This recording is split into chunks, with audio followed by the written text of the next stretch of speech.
Hello friends, welcome back to my channel. আশা করি তোমরা সবাই খুব ভালো আছো। তো আমি আজকে চলে এসেছি আমাদের বাড়ির শীতকাল স্পেশাল রেসিপি বা তরকারি রেসিপি নিয়ে।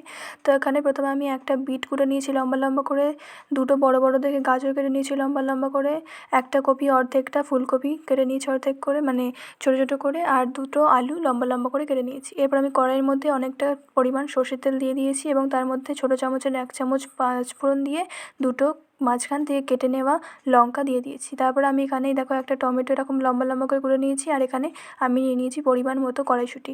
তো প্রথমে আমি টমেটোগুলোকে কড়াইয়ের মধ্যে দিয়ে দিচ্ছি, দিয়ে একটুখানি নুন দিচ্ছি যাতে টমেটোগুলো তাড়াতাড়ি গলে যেতে পারে, এবং আমি খুন্তি দিয়েও টমেটোগুলোকে একটু কেটে কেটে দিচ্ছি। তো এরপরে আমি যে সবজিগুলোকে কেটে রেখেছিলাম সেই সবজিগুলোকে আমি এক এক করে কড়াইয়ের মধ্যে সবগুলোকে দিয়ে দিচ্ছি। তো দেখতেই পাচ্ছ সবকটাই যে আমার সবজি ছিল সবগুলোকে আমি একবারে কড়াইয়ের মধ্যে দিয়ে দিয়েছি। তো এরপর আমি এটা সেদ্ধ দেবো, তার আগে কয়েকটা মানে মশলা দেবো। তো প্রথমে আমি এখানে দিয়ে দিচ্ছি নুন। আমি এখানে স্বাদ মতো আমার নুন দিয়ে দিয়েছি। তারপর আমি ছোটো চামচের 1 চামচ মতো হলুদ গুঁড়ো আর চা চামচের হাফ চামচ মতো ধনে গুঁড়ো দিয়ে দিয়েছি।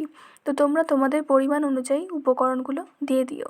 তো এবার আমি এর মধ্যে যে কড়াইশুঁটিগুলো আমি রেখেছিলাম ছাড়িয়ে সেগুলো দিয়ে আমি এবার এখানে একটা ঢাকনা চাপা দিয়ে এটাকে 15 মিনিটের জন্য রেখে দিচ্ছি গ্যাসের মধ্যে। তো এরপর দেখো 15 মিনিট পর আমি চলে এসেছি এবং এটাও কিন্তু আমি লো ফ্লেমে করেছি। 15 মিনিট পর এসে আমি দেখো এটাকে আবার নেড়ে দিচ্ছি ভালোভাবে। তো এটা সেদ্ধ হয়ে গিয়েছে। তো তোমরা যদি বুঝতে না পারো সেদ্ধ কীভাবে হয়েছে, তাহলে দেখো এইভাবে যেসব সবজিগুলো রয়েছে খুন্তি দিয়ে একবার কেটে দেখে নেবে, তাহলে তোমরা বুঝতে পেরে যাবে যে এটা মানে ভালোভাবে সেদ্ধ হয়ে গেছে কিনা। তো আমার সবজিগুলো সবগুলোই ভালোভাবে সেদ্ধ হয়ে গেছে ভালো মতন। তো আমি এটা আবার ভালোভাবে মিশিয়ে নিচ্ছি আর কি একসাথে সবগুলোকে। তারপর আমি এর মধ্যে দিয়ে দিচ্ছি 1 চা চামচ মতো চিনি, আর দিয়ে দিচ্ছি শীতকালের প্রধান সবজি বা প্রধান শাক বা যাই হোক, তো সেটা হচ্ছে যে ধনেপাতা। তো সেটা তো একদম মাস্ট বলতে পারো, এটা দিতেই হবে। তো এটা দিয়ে দিয়েছি।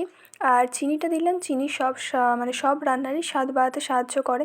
তো যাই হোক, তো আমি সবকটি উপকরণ আর কি দিয়ে দিয়েছি। এরপর আমি দিয়ে আরও ভালোভাবে একবার মিশিয়ে নিচ্ছি। এরপর আমি গরম মশলা দেবো, সেটা এখন দেওয়া বাকি রয়েছে। তো এটা আমি একটু ভালোভাবে নেড়ে চেড়ে নিচ্ছি। এবার আমি এতে গরম মশলাটা দিয়ে দিচ্ছি। আমি এখানে 1 চা চামচ মতো গরম মশলা গুঁড়ো দিয়ে দিয়েছি। তো তোমরা যে কোনো গরম মশলা ইউজ করতে পারো, বাড়িতে তৈরি করা হোক বা বাজার থেকে কেনা হোক। তো এই মশলাটা দিয়ে ভালো করে সমস্ত উপকরণগুলি আবার খুব ভালো করে মিক্সড করে নিচ্ছি একসাথে। তো এটা মিক্সড করা হয়ে গেলেই এটা রেডি হয়ে যাবে।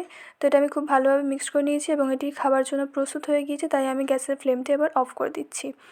তো ভিডিওটি কেমন লাগলো, শীতকাল স্পেশাল আমাদের বাড়ির রেসিপিটি কেমন লাগলো জানাতে ভুলো না। চ্যানেল যদি নতুন থাকো তাহলে চ্যানেলটি অবশ্যই সাবস্ক্রাইব করে পাশে থাকা বেল আইকনটি প্রেস করে দিও, যাতে আমার সমস্ত ভিডিও নোটিফিকেশান তোমাদের কাছে সব থেকে পৌঁছে যায়।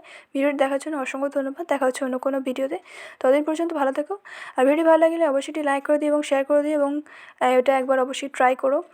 আর তো আজকের মতো টাটা। এটা রুটি মুড়ি দিয়েও তোমরা খেতে পারবে।